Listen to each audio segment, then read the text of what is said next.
it can go a lot faster. So actually these are rebuilds, although we consider the birth of this engine to be 1945. All in all, 30 of these engines were rebuilt into T1 class, as this is known as to us anyway. This is the second one to be built. Mr. Rowland also owns the first T1, number 2100, and that's still in the scrapyard in Baltimore where this one was retrieved. It needed a lot more work, so between the two of them we chose this one and had it ready in 32 days for a Freedom Train service in 1975. Wow. Can you tell me just a little bit about how it came about? How did that, all the work that it went into doing it? What were you some mean of the in things? 32 days what was done? Yeah. Okay, the locomotive, this locomotive has been sitting idle since 1956, and the ICC requires a complete tube and flue or new boiler every 5 years. So this locomotive, first thing it needed was a new boiler. While the new boiler was being installed, this entire backhead, where all the gauges and valves and things you see back here, were removed. The valves were repacked, the gauges were cleaned and adjusted and tested. Everything was rebuilt. You know, things in here were corrected that need to be worked on. The firebox inside was in good enough shape that we could begin the trip without having to do anything to it. When this locomotive was taken off the Freedom Train in August of '75 in Chicago, it sat idle for a while, and then in January of this year we took it to Birmingham, Alabama.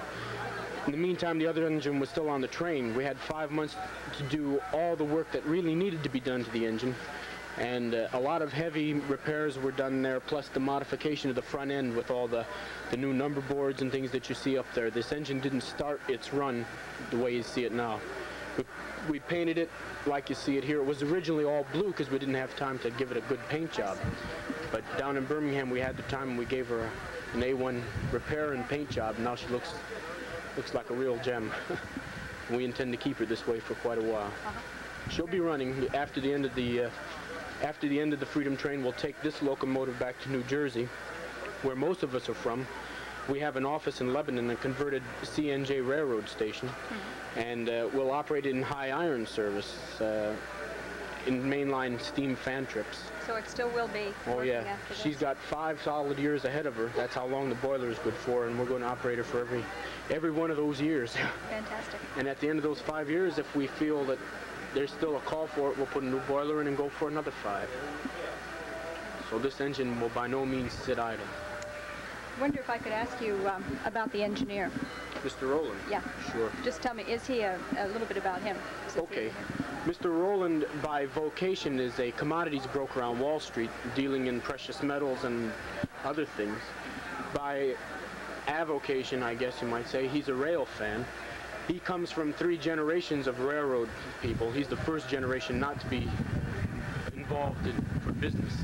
But in 1966, his love for steam engines made him form a company called High Iron, which operates these mainline steam trips. And he didn't own any locomotives. He'd borrow them or rent them. If they needed work, he'd do the work and then run these trips, rent cars and things and run trips over the railroads. In 1969, he had a train put together, which they called the Golden Spike Centennial Limited. They rebuilt a large locomotive from the Nickel Plate Road, and it ran from New York to Salt Lake City and back again in commemoration of the driving of the Golden Spike.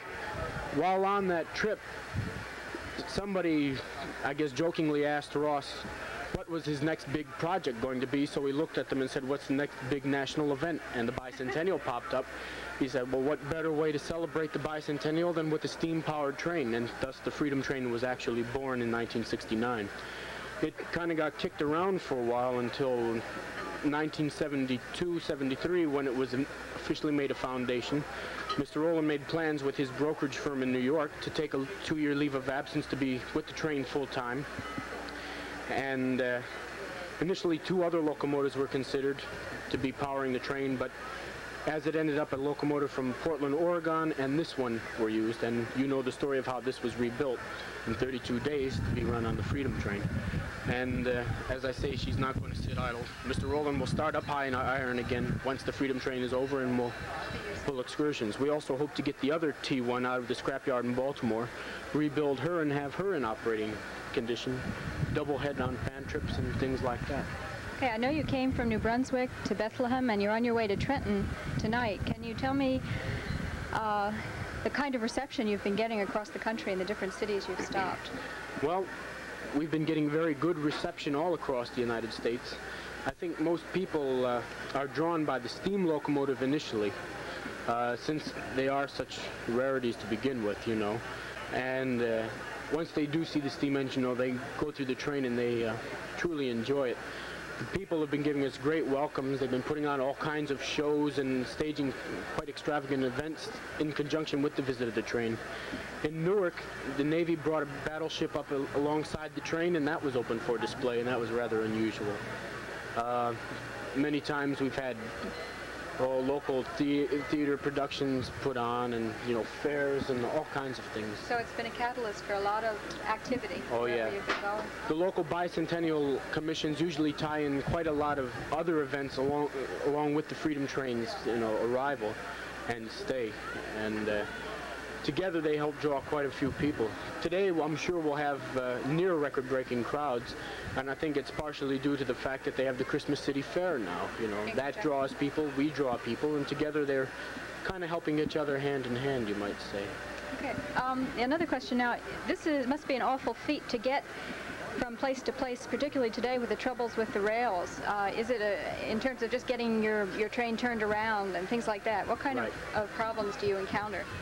Well, of course, when they took the steam locomotive off of the railroad and put the diesels on, diesels ride a lot easier and smoother on the rails. So they sort of let the track standards down a little bit. Also, it took steam engine, took a lot wider curve to go around. And when the diesels came, they could tighten up on the curves. We have to be very careful about degree of curvature, also how the rails are spaced, and the weight of the rail themselves, if they're not strong enough to support the locomotive, or if the ties are rotten, and there's a chance of turning a rail. Yeah, we have an advance man that checks all of this. Mainline railroad, we usually don't have to worry about. It's like coming into a siding such as this that gives us the most trouble. Turning the train can also be a little bit of a problem. We have to use a thing called a Y, which is where three tracks meet and you can turn the train on it. Either there are no Ys around to turn the train on, or else the ones that are around are too small to accommodate the train. So that's also a problem. What do you do in that case? Run backwards. And we've done that a couple times so far. But we've been fortunate enough to have a Y in most places, you know, with good enough track that we can turn the train. So I know there's a Y in Bordentown. Are you planning to go through I believe that's where we will turn the train this time, Bordentown. I'm not sure, though. Usually things like that aren't set up until the last minute because, especially with Conrail, we have to dodge trains, you know. They run trains around us, and we have to avoid trains, so... how about the railroaders that you've been passing along the way? Have they been very interested? I'll bet they've been happy to see a steam engine come rolling along again, haven't Well, I'll tell you, it's mixed reactions. Most of them are happy to see them. Of course, conductors and the people who had to ride directly behind steam engines can remember nothing but cinders and coal dust. But I think the most interesting people to watch are the young kids who never saw one and the older folks who remember them, who grew up with them. It seems to me middle-aged people who kind of grew up with steam and diesel aren't fazed by it as much. They are interested, but the old-timers and the children just go crazy over them. It's quite a sight to see. I know an old-timer who will be very happy to see this tape. He was a warehouseman at the Florence Freight Station. You know, one thing he claims is that these young snappers, he calls them, who drive the trains, don't know how to blow the whistle. They don't know how the proper tug when they come into and he's always telling us how he can tell the age of an engineer by the way he moans the whistle when he comes through a crossing. Yeah. We've heard that before. Many an older road foreman of engines will come up and tell us how to blow the whistle. There's a special way, and only that way can be proper.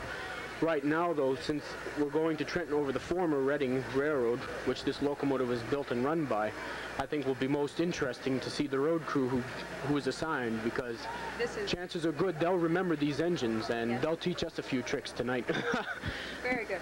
Well, we thank you. And thank you for coming aboard. Really enjoyed it. We'll show you how to moan a whistle.